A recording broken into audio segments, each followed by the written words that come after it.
Now we switch over to our next session, which is on a category that has been discussed widely in the last day and is one of the hottest categories in digital right now, that is fashion and lifestyle. And so we'd like to dedicate the last hour of DLD Moscow, especially also because here in Russia, that's such a promising, important market, on fashion and lifestyle. So I'd like to call on stage now Yuli Ziv, who is the founder and CEO of Style Coalition, a renowned style online magazine, to say, a blog, you know, much more. Maybe you could introduce yourself in a few words. And you would call on stage our three entrepreneurs, all of them with their new ideas, with their concepts, and the floor is to you now. Okay. Thank you. Thank you. I think my mic is working. Okay, perfect. Hello, everyone. I'm really excited to be here today in Moscow. And thanks for the great introduction. As we heard, fashion is one of the biggest fields that affected by technology and social media. So I would like to invite on stage three ladies. Two of them flew from New York with me here. So please come on stage, Elena Silenok, Shauna Mei, and Inga Nakhmanson.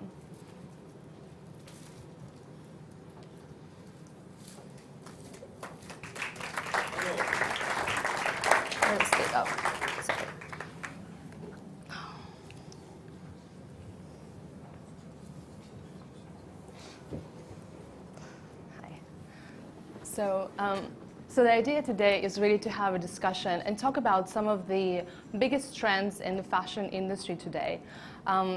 Fashion industry is known to be very analog, and when digital came, it really affected significantly the industry and disrupted and changed it from multiple ways. So today, the speakers that we have here really represent different parts of the industry that got affected by the digital and social media revolution.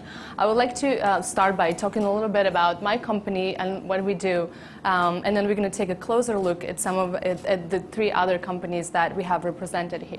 So just to give you a better understanding about Style Coalition, it's really a network of first of its kind network of that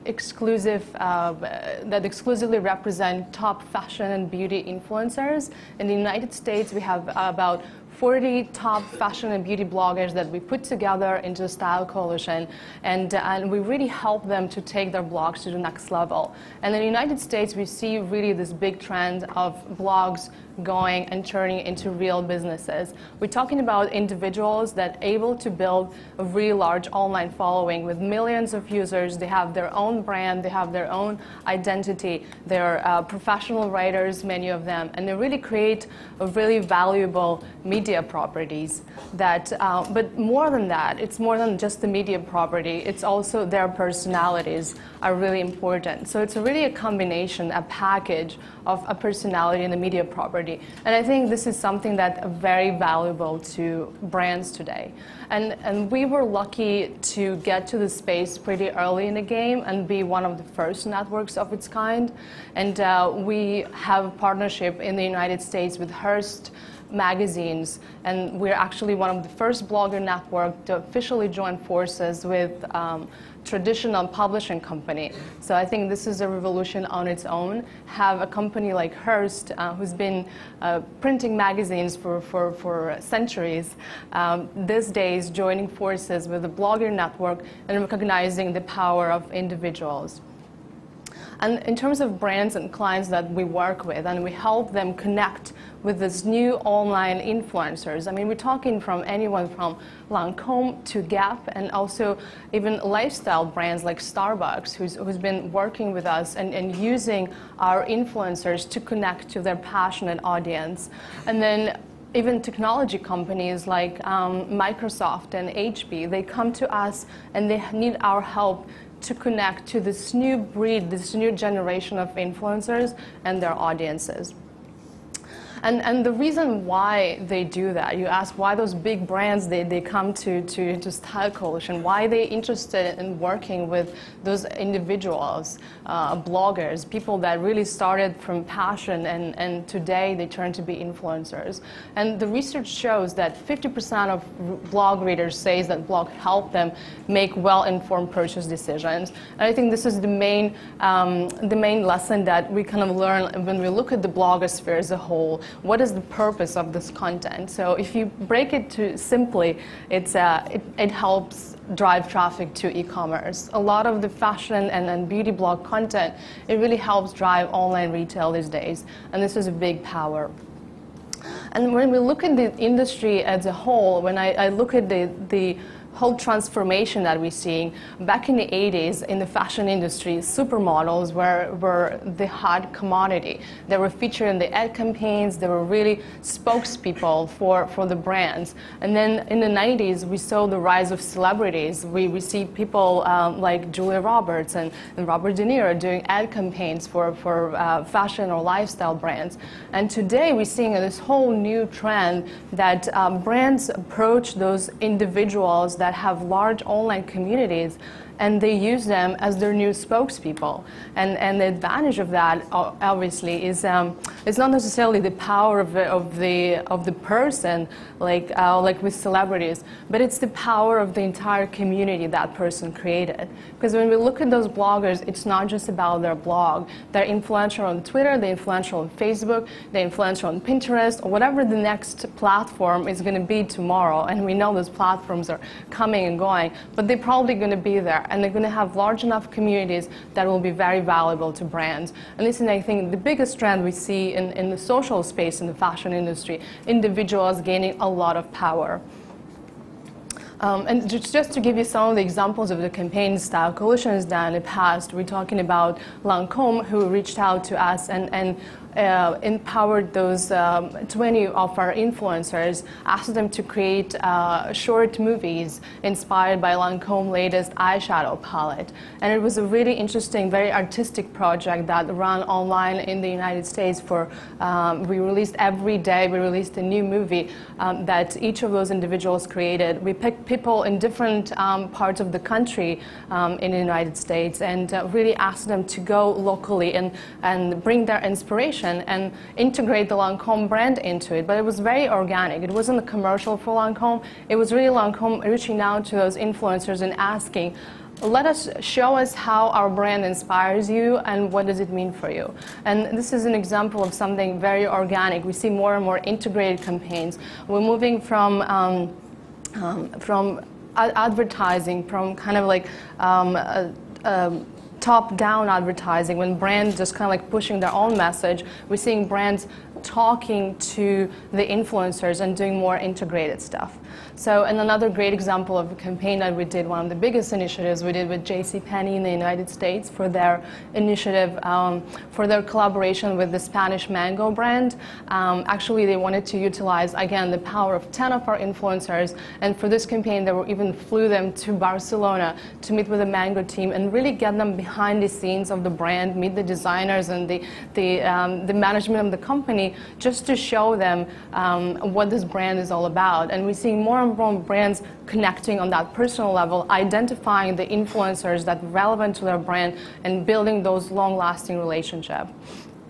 And then this whole leads, for example, the campaign that we did with Mango at JCPenney, the beauty of it was that the content that the influencers created and the photographs they created of themselves wearing the Mango items we used later in advertisement. So as you can see, another bigger trend is that advertising becoming social. So it's not just, we used to have this separated display media banners and then the social media was separated. Now we're seeing in those two examples of banners that ran across Marie Claire and Cosmopolitan, for example, instead of featuring a model, we're seeing one of our influencers each featured on each banner ad. So I think this is something very interesting, especially for me who's been in the advertising space online for almost 12 years now, seeing this change in online display media and how social media is influencing it. So I think social has been really, the bottom line is social is really influencing this industry. And I think the next speaker that I would like to talk a little more about what she's doing, Elena, and I think your company is a great example of how social is integrated not only into advertising, but into e-commerce and driving e-commerce. So, Elena.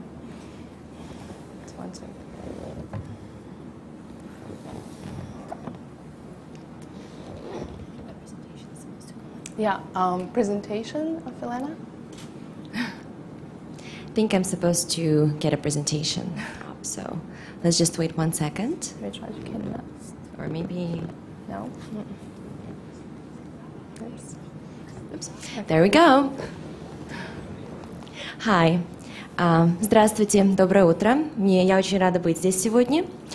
My name is Elena Silenok. I'm a founder of Clothia, and I love shopping. Actually, I joke with my friends that I only have 2 complaints in life. I have nothing to wear, and I have no closet space. So, we people are very social creatures. We talk to our friends, we share news about ourselves, we share news about others. In the States, it's called gossip. And we really enjoy this process of socializing, of sharing our experiences. And internet, especially in the last 5 years, has enabled it to do it much more. So through Facebook, through Twitter, through Pinterest, we share information about ourselves, about our purchasing decisions, and about what we like. And actually, fashion is probably one of the few industries that has not been disrupted by the internet as much as news or music industries have been. And what we're seeing now is a new wave of companies, of which Clothia is one example, that are really using the internet and technology to disrupt the fashion space. So actually, what we know is, this is the wrong presentation actually. So Clothia is a fashion technology platform that makes online shopping social and interactive. And how does it do that? Well, we enable women to share advice, to share feedback online. So what we also know, according to many studies, is that we're indeed very social creatures. We know that 83% of online shoppers are very interested in sharing their purchasing decisions with people they know. That's a huge number. Also, 3/4 of people want to have feedback and advice on their purchasing decision from their social networks. So we do want to know what people tell us and what they think about our decisions. And what Clothia allows you to do using our virtual fitting room is to see how an item looks on you and to answer the age-old question of, does this look good? It's very simple to use. There's no installation necessary. You just stand in front of your webcam. You step back and use motion detection, our proprietary algorithm, to interact with the software that you see on your screen. So you can push buttons. You can adjust how the garment looks on you, how it's positioned over you. Again, no installation is necessary, and you can just play with it using your webcam. If you can watch online video, you can use Clothia. Then you can also take a picture of you wearing a garment virtually, and you can share it with your friends on social networks, on Facebook, on Pinterest, on other sites. So this is very simple, and it's very fun. What Clothia also allows you to do is you can have a virtual closet. And when I first moved to New York, I found that for me, I was working more and I was shopping offline less. So I started shopping a lot online, and all of a sudden I was sending emails to my girlfriends with items that I was buying, with URLs, with pictures of things I already owned, and it was very, very inconvenient. So we talked about how it'll be wonderful to have a virtual closet that will enable me to keep track of all the things I own and all the things that I want to buy. So my girlfriends can look into my closet and tell me if something is a good idea. Like here I have an outfit that I've created that I was going to wear. And maybe I'm looking to buy something for a party. And then I can use my virtual closet to do that. What I also like to do is I use my friends' virtual closets and I snoop around them. So I know what they want to buy, and then I can actually go and buy it before they buy it. So I have it and they can't get it. Because let's face it, shopping is a competitive sport, and I'm very competitive. So what Clothia does, again, is it enables you to, first of all, ask that very social question of how does something look on me, and also share advice, tips, opinions, feedback with your friends. So it's an online platform that takes the offline experience of shopping, that is a very social activity, especially for us women, and brings it online. And in conclusion, as I mentioned, we people are very social creatures in general. And the latest changes in the internet, the rise of all the social networks, have really made it possible for us to shop online the same way that we shop offline, using Clothia, for example. So next time you're looking to put together an outfit to wear to a party or to wear to DLD, the session, you can use Clothia. Or if you need to pack for a trip and you want your friend's advice what to pack, we also have an iPad app, so you can use Clothia on the go or on the couch if you don't have your laptop or computer with you. So go to Clothia.com, sign up, download our iPad app on the iTunes, and enjoy. Thank you so much. Thank you, Elena.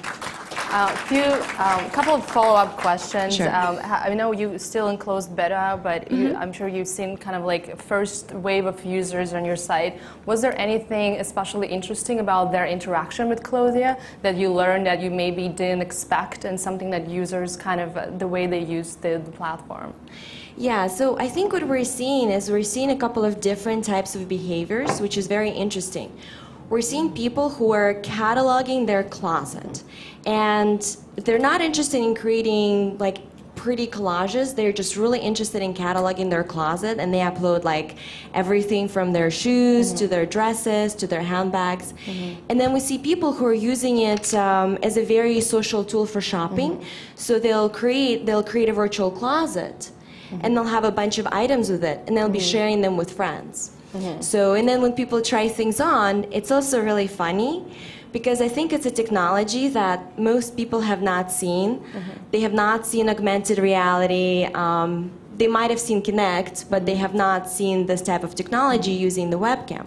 So what we see is that first the user will try it, and then she'll invite her like male coworker or like male friend, and then they'll be trying on things. So it's kind of funny because all the clothes we have is for females.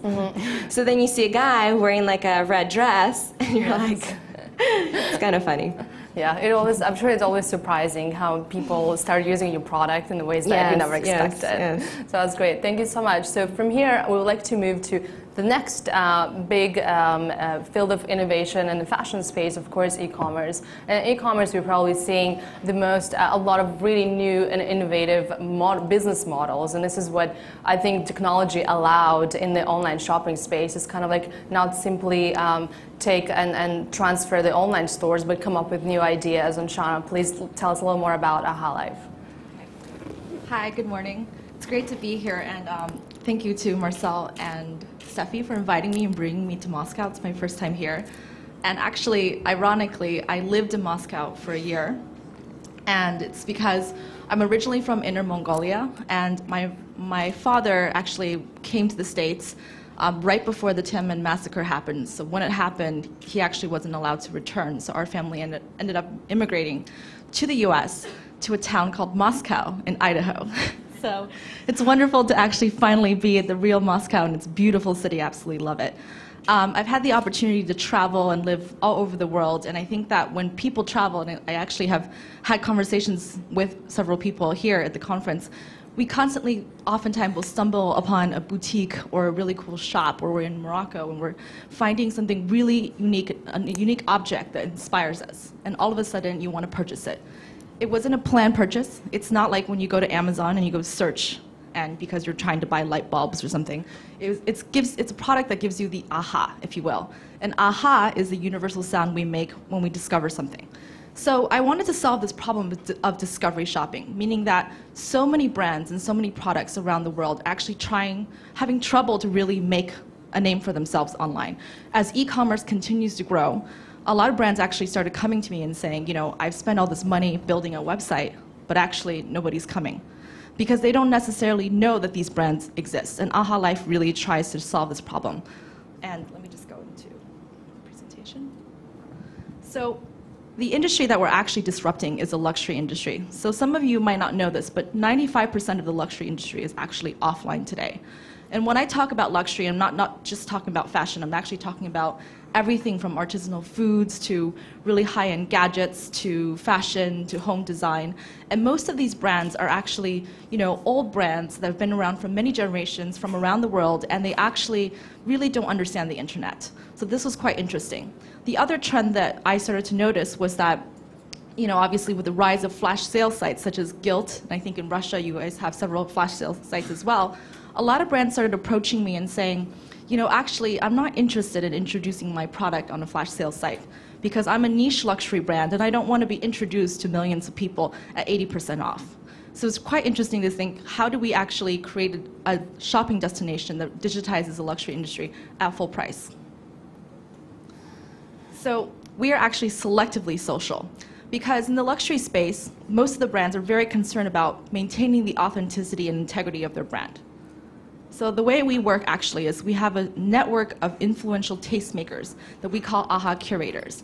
Some of these faces you might recognize. We have Danielle Baloud, who curates artisanal foods for us, Donna Karen, who actually curates a lot of cause-driven products for us, Deepak Chopra, who curates well-being products for us. We have Wendy Murdoch, who curates a lot of really interesting jewelry pieces for us as well. And actually, Cindy Gallup is in the audience somewhere, and she's one of our curators. In the back, she's a founder of Make Love Not Porn, and she's curated some wonderful high-end sex toys for us on our site. So when we are selectively social, meaning that we don't actually think that all consumers are created equal, and we don't think that everyone should be sharing what they like and what they think is special. We think that you have to be someone that has an expertise where the masses of people that come to our site trust you and actually want to shop together with you. So we're also about promoting conscious consumption. When I say conscious, I'm not saying things that are necessarily good for the environment, but it's really the idea of storytelling consumption.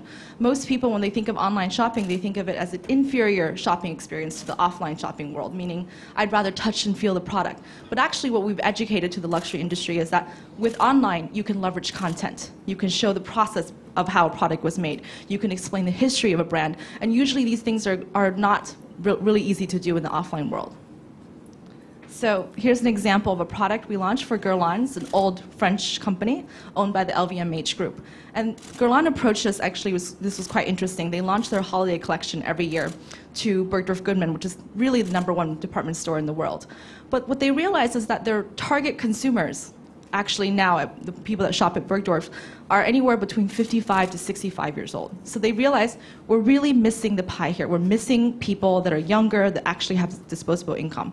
So they ended up actually launching the product on our site, and it became hugely successful. We generated actually something like 25 million hits through the blog network that ended up picking this up in 24 hours, and all of the products sold out. We also do experiences. So Massimo Ferragamo has a wonderful villa in Tuscany, and we actually featured an exclusive trip where you can go to Tuscany in a small group and actually experience Tuscany directly with him. And that was a really wonderful thing that we made available for our customers. Here is a wonderful brand in Sweden. This is exactly what I'm talking about. This is a family-owned company that makes beautiful leather goods. And this is a reindeer apron. Each of them are numbered, and the family makes these wonderful luxury products for the Swedish royal family. They never understood the internet, obviously, and we went to them, we said, we really want to showcase this product. I don't think anyone's ever going to go online and search for reindeer leather apron, but this turned out to be one of our best-selling products because people just loved it, and I was really surprised how many units we sold. Can I just interrupt for a second? I mean, I'm sure a question on everyone's mind. Who is that luxury consumer you're talking about? I mean, there's a whole debate about whether people are comfortable spending large sums of money online, and what are you seeing from your end? It's actually interesting. So throughout the recession, as many of you probably know, the luxury industry actually expanded and did really well. So Hermès actually reported better earnings in both profitability as well as revenues. So luxury consumers actually are changing today. I don't think that you necessarily have to be a millionaire to buy luxury products. I know that at least for myself, I really believe in buying quality. So I'd rather buy few things and invest in things that actually have quality.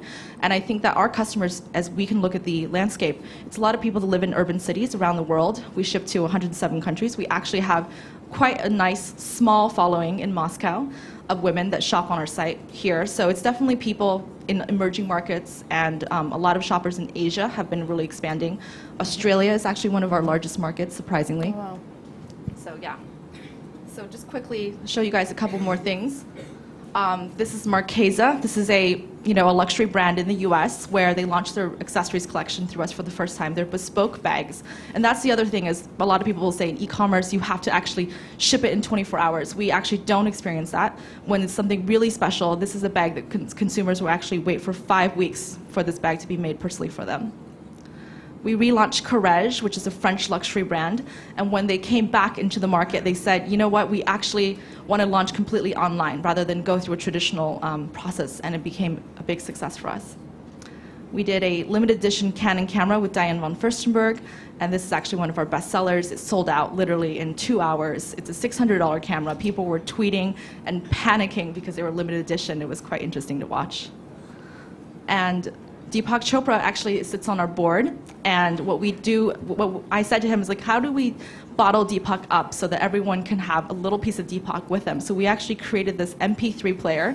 It's a button that you actually pin on your shirt, you plug in your headphones, and you can meditate with him every single day, and he teaches you the law of attraction.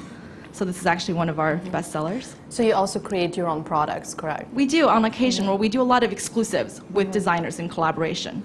Tim Gunn, one of our curators, curated this. Timothy Richards was an artist who makes exact replicas of national monuments around the world.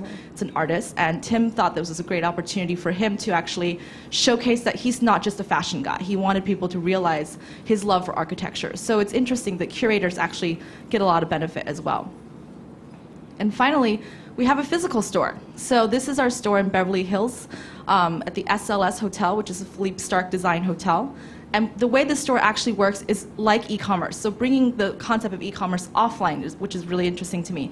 So the way it works is that because it's a hotel, when people travel, they really don't like to carry things because you don't have enough room in your luggage. So this is like a virtual showroom where you can see and touch and feel real products. Every product is attached to a QR code. You can take the QR code and directly purchase a product on your cell phone, and then we ship it to your home address. So it's an e-commerce experience with an offline approach. And I think that's it. Thank you so much. That was really interesting. And I think the last point, especially about e-commerce going offline, I think this is something that we kind of started seeing a little bit in the United States as well. And I think it's a very interesting trend because, I mean, and actually a great segue to our next speaker that talks about one of the biggest problems of e-commerce, which is a fit. And this is in fashion industry, something that people talk a lot about, that it's a pain that needs to be solved. And I'm really excited to present Inga, who's going to talk about how they solve the problem of fit virtually. No, thank you, Julie. Does it work? Yeah. Okay, good. I don't have a presentation, but I do have a short video to explain you our concept, our idea. Fitting Reality is Moscow-based technological company. Yeah, please, we can follow with the video. And what should we look at? What we do actually. So you just scroll through? We provide... Yeah, you just scroll it. You just pick the ones you like. More confident below, shopping experience for the user. Oh my god, that's so easy. That's amazing. We work with a new format of personal data. That's Shape ID. It's a personal video with all your measurements inside. You can record your Shape ID using Microsoft Kinect. It's like your own personal... Yes, you know, it's a new generation RGB and depth sensor. So because of it, we know everything about your body, all your measurements. And finally, we can show how long is the dress.